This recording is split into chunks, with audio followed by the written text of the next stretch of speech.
행하셨던 것들이 다윗에게는 증거가 있었고 그것이 이유가 되었죠. 그래서 보면 다윗이 어찌 이유가 없으리까 하고 얘기하면서 뭐라고 하냐면 그 왕 앞에 가서 그 골리앗으로 말미암아 사람이 낙담하지 말 것이니라. 32절에 보세요. 어떻게 이런 말을 합니까? 목동이 왕 앞에 가서 뭐라 그러냐면 낙담하지 말래요. 왕 앞에 서서 왕이 보고 낙담하지 말래요. 뭘로 가지고? 사람을 가지고. 여러분, 사람 때문에 다윗은 낙담하는 인생이 아니었습니다. 우리 성도님들이요, 오늘도 하루 살 때 사람 때문에 낙담하는 일이 없으셔야 됩니다. 그럼 뭐라고 하냐면 33절에 보니까 사울이 이제 보고 너는 소년이요 그러잖아요. 늘 보는 게 세상 사람들은 겉모습이란 말이에요. 여러분들은 겉을 보시면 안 되고 다윗에게 하나님이 주셨던 그 과거의 증거들을 봐야 됩니다. 우리는 늘 보는 게 사실은 여정을 보는 게 중요해요. 그렇죠? 늘 사람은 지금 일어나는 것을 보고 이 사람이 어떻다 저 사람이 어떻다 판단하고 그걸 선입견으로 가져버려요. 어제 교사 수련회에 갔어요. 가서 이제 밥을 먹는데 이제 밥 먹으면서 저랑 이민혜 사모랑 이제 그 이렇게 하는 대화를 들으면서 이제 김민경 선생님하고 이제 영선 선생님하고 이제 생각하는 게 있는 거예요. 그래서 내가 목사님 그렇게 말하면 안 되죠라고 하는 거예요. 10년 살아봐. 10년 살아봐. 네, 간단한 문제인데 제가 말하는 게 요 두 선생님한테는 좀 강하게 들리는 거예요. 근데 저희는 10년째 살았습니다. 간단한 말도 그냥 그 지나가는 말이에요. 그렇잖아요. 근데 우리는 지금을 보고 이 말이 옳다 나쁘다 이렇게 생각하고 그걸 가지고 선입견을 갖잖아요. 언제나 그래요. 사울이 다윗을 보자마자 어쩔 수 없어요. 보니까 그냥 눈에 보이는 건 소년이라 잘못 본 거 아니잖아요. 보니까 이제 힘 없는 그런 이제 존재 같아 보이는 거죠. 근데 그때 다윗이 뭐라고 하냐면 사울에게 말하되 주의 종이 아버지의 양을 지킬 때에 사자나 곰이 와서 양떼에서 새끼를 물어가면 내가 따라가서 그것을 치고 그 입에서 새끼를 건져내었고 그것이 일어나 나를 해하고자 하면 내가 그 수염을 잡고 그것을 쳐 죽였나이다. 주의 종이 사자와 곰도 쳤은즉 살아계시는 하나님의 군대를 모욕하는 이 할례받지 않은 블레셋 사람이니까 그가 그 짐승의 하나와 같이 되리이다. 참. 할례받지 않은 짐승이라는 건 뭡니까? 다윗에게는요 언약을 가지고 볼 수 있는 기준이 있었어요. 이게 있어야 된다니까요. 이거 없으면 다 무너집니다. 언약을 가지고 본다라는 게 무슨 말입니까? 나아만 장군이 요단강에 7번 들어갔다 나오라는 엘리사의 말을 듣고 첫 번째 들어갔다 나옵니다. 그때 눈에 있던 게 사라졌죠. 두 번째 들어갔다 나옵니다. 귀에 있던 게 사라졌죠. 아니라니까요. 요단강에 한 번 들어갔다 나오는데 아무 차도가 없어. 두 번째 들어갔다 나오는데 아무 차도가 없어. 조금 이게 한 번 할 때마다 여러분 바뀌면 얼마나 힘이 납니까? 얼마나 즐겁겠습니까? 그죠? 와 하면서 막 요즘 우리 예빈이가 클라이밍을 막 정식적으로 배우기 시작했는데 너무 재밌는 거라. 저한테는 어제 그러더라고. 아빠 내가 클라이밍 열심히 한 증거를 보여줄게 하면서 손에 그 딴에는 굳은 살이라고 생각하는 걸 보여주더라고. 진짜 아니야 아직은. 그랬더니 아니야 이거 봐 굳은 살 베겼어. 그게 자기에게는 훈장이고 자기에게는 증거야 증거. 자기가 열심히 했다는 증거. 제가 이렇게 넘겼어요. 다윗이 모든 걸 볼 때 기준이 뭐였냐? 언약이었다니까요. 나만 장군이 6번째 들어갔다 요단강에 나왔는데도 아무 변화가 없었어요. 그런데 7번째 들어갔다 나왔을 때 아기 살과 같이 됐습니다. 사람들은요, 내가 요만큼 하면 하나님이 요만큼 응답 주시고, 내가 요만큼 하면 하나님이 이렇게 역사하시고, 그런 거 바라고 살아간다니까요. 모든 관심이 하나님의 말씀이 기준이 되어서 보질 않으면 전부 자기 기준 돼서 보기 때문에 낙담하고 낙심하고 막 말해요. 우리는요, 내 말을 멈춰야 돼요. 말씀을 가지고 말해야 됩니다. 이번 주에 강단 말씀, 공허한 신앙생활이 왜 오는가? 야고보서 1장을 통해서 확인했잖아요. 초대교회 성도들이 유대교 율법주의자들로 인하여 로마의 핍박으로 인하여 이 하는 혼란스러울 때 야고보가 현장을 보고 얘기하는 거예요. 니네가 지금 시험 당한다고 생각하냐? 너희는 하나님 앞에서 시험 당한다고 하지 말아야. 모든 사람이 시험 당하면 자기의 욕심 때문이다. 너희가 지금 겪고 있는 거는 너희들의 욕심이야. 무엇을 하지 않는, 기도하지 않고 너희들 욕심에 사로잡힌 너희들 욕심 때문에 너희가 시험 당하는 거야 라고 얘기해요. 그리고 구하면 믿어야지. 의심을 품고 두 마음을 품고 정함이 없는 상태로 사냐? 끝까지 믿어라. 구한 것은. 그리고 나서 또 얘기하잖아요. 우리가 읽었던 본문에는 뭐가 있습니까? 말씀을 듣기만 하지 말고 행해라. 듣기만 하는 자는 거울을 보고 자기 모습을 본 뒤에 잊어버린 자와 같다. 그 말은 뭡니까? 스스로를 기만한 거예요. 우리는 나를 속일 때가 많거든요. 여러분 속이지 마세요. 이걸 가지고 우리는 늘 현실 앞에 하나님이 주셨던 것 다 잊어버리고 막 불신앙하고 막 이럴까 저럴까 왔다 갔다 한단 말이에요. 속으시면 안 됩니다. 다윗은 정확한 이유를 가지고 사울에게 그 이유를 고백했죠. 37절의 말씀은요. 이거 읽을 때 저는 사드락 메삭 아벳느고가 생각나더라고요. 사드락 메삭 아벳느고는 풀무불 가올 때 들어갈지라도 하나님이 구원하실 것이고 그 왕이 말한 대로 우리는 할 수 없고 하나님이 그리 아니하실지라도 똑같아요. 다윗도 여호와께서 나와 함께 하십니다. 사람의 손에서 건져내시겠습니다. 여러분이 닥친 상황이 사람 때문이다. 그러면 그 사람은 아무 문제 안 됩니다. 여러분과 하나님이 함께 하시기 때문에. 그러면서 이제 다윗의 달란트가 쓰임 받는 그 장면이 그 뒤에 나오잖아요. 다윗은 미리 본 거예요. 골리앗이 무너질 것을. 왜? 사자를 무너뜨려 봤고 곰을 무너뜨려 봤기 때문에. 그 뒤에 익숙하지 못함으로 라고 하잖아요. 이게 뭡니까? 다윗에게 달란트예요. 늘 자기가 가지고 있고 하나님 앞에서 쓰임 받고 있던 것이 결정적인 순간에 쓰임 받는 거예요. 너무 중요하죠. 여러분들이 익숙하게 평상시에 하나님 앞에 쓰임 받고 있는 그 달란트가 어느 날 하나님의 시간표가 되면 당연한 흑암을 무너뜨리는 응답이 옵니다. 여러분은 이걸 오늘도 보고 가셔야 돼요. 우리 교회 청년이 참 감사한 응답을 받는데 그게 되건 안 되건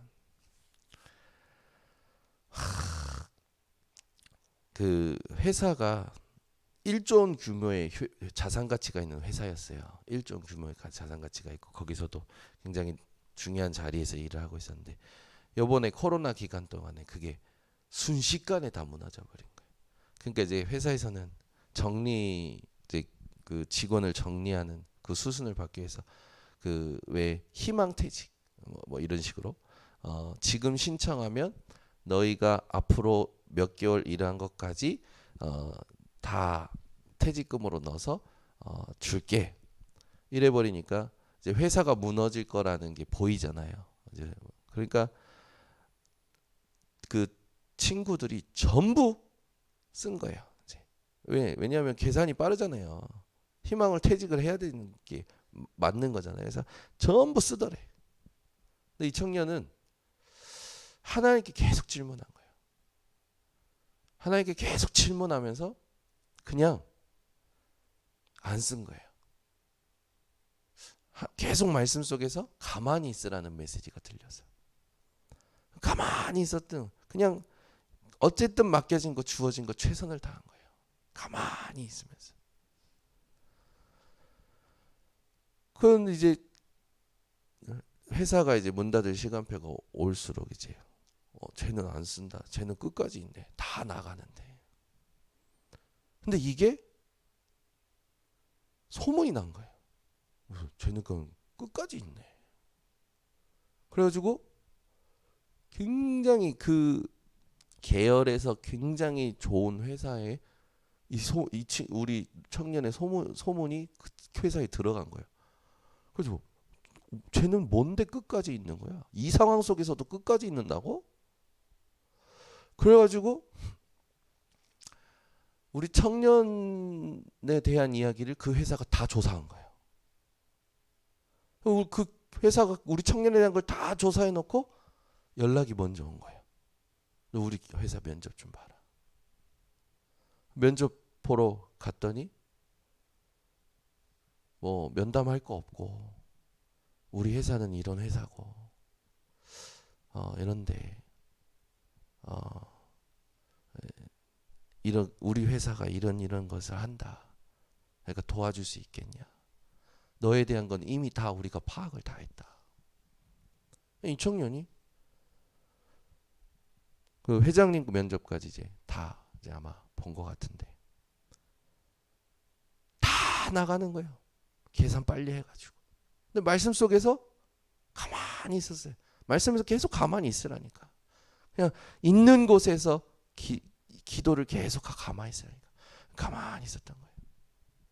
하나님이 문을 여신 거예요. 그러면서 하는 말이 목사님 이게 되든 안 되든 말씀을 따라 가고 있다고. 말씀 속에서 하나님이 인도하시는 것을 보고 있다고. 자연스럽게 얘는 도대체 누구냐 궁금한 거지 이제. 대부분 사람들은 너도 빨리 써. 돈 더 못 받기 전에 빨리 써. 이러잖아요.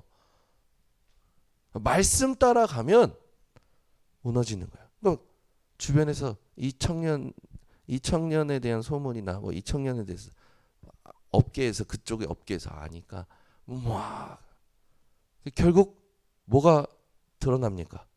얘는 크리스찬이야. 하나님을 믿는 사람이야. 어제 이제 우리나라가 오랜만에 싱가포르가 경기하는데 제 가슴을 시원케 하는 7대0으로 승리를 하였습니다. 여자분들은 별 감동이 없으시고 남자분들은 조금 웃으시는 것 같은데. 근데 경기 전에 이재성 선수가 부주장을 맡으면서 인터뷰를 했어요. 저는 이재성 선수가 크리스찬인 줄 몰랐거든요. 근데 기자가 질문을 한 거예요.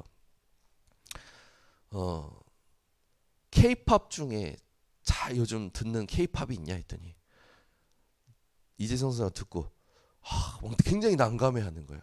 그러니까 옆에서 김도훈 감독 대답 잘해라 그렇게 이제 쫑콜을 준 거죠. 그러니까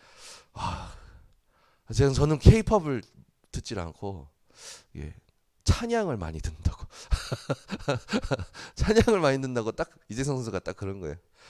그러니까 이제 통역하는 사람이 머뭇거리다가 이런 노래보다 가요 뭐 이런 것보다 CCM을 많이 듣는다고 하면서 설명을 한 거예요. 그 밑에 제목이면 때 아닌 신앙 고백 이렇게 가지고 영상 콘텐츠가 올라온 거예요. 이제 이재성 선수가 하나님 믿고 찬양을 찬양을 많이 듣는다. 자기는 찬양을 많이 듣는다라는 그 고백이 굉장히 좀 감동을 주잖아요. 그 손흥민 선수도 아버지가 크리스찬이고 본인도 크리스찬이잖아요. 이번에 그 청주 시찰에 그 전도사님 아들을 만났는데 이 아들이 축구를 잘하는데 이 축구를 잘하니까 형들이 얘를 데리고 맨날 얘 공격수 시키고 이러는 거예요. 그래서 이제 어떻게 되냐면 얘가 형들을 데리고 세종에 있는 학교들 초등학교를 직접 찾아가서 그 학교에 있는 애들하고 축구 시합을 하는 거예요. 그러니까 얘는 순회 축구 시합을 하는 거예요. 초등학교 순회. 그래서 제가 딱 듣고 나서 얘가 축구를 정식적으로 배우고 싶어하고 얘 성향이 팀플레이를 좋아하고 사람들이 행복해하는 모습, 사람을 세워주는 것을 좋아하는 성향인 거예요. 그게 자기의 달란트야. 그래서 제가 그 어머니 되신 전사님한테 얘기했어요. 제가 지금 만나보니까 얘는 함께하는 걸 좋아하고 세워주는 걸 좋아하고 다른 사람이 행복해하는 걸 좋아한다. 그래서 축구를 좋아한다. 그러면서 이제 얘기하면서 손흥민 선수라든지 축구 알고 있는 것들 조금 설명했더니 사실 이제 이동하면서 사실 목사님 해줘야 돼 어떻게 해줘야 되느냐 메시지가 필요했는데 오늘 좀 듣게 된 것 같다고. 그래서 무엇이든지 운동을 제대로 배우면 좋다고. 그래서 한번 도와줘 보시라고 얘기를 했어요. 그러면서 울산에서 하고 있는 풋살 대회. 아이들이 축구를 좋아해서 풋살 대회를 열었는데 이 풋살 대회가 소문이 나면서 그 풋살 대회에 울산에 있는 축구협회에서 감독을 파송하고 울산시에서 관심을 갖고 관계자를 파송해서 후원하고 보면서 전도의 문 복음의 문이 열려서 교회에 울산시장이 오고 울산에 관계된 국회의원들이 오고 그러는 거예요. 그래서 그걸 듣고 들었기 때문에 알려줬더니 한번 요번에 축구대회 아들을 통해서 하나님이 원하시는 문화 캠프를 한번 기획해봐야겠다고.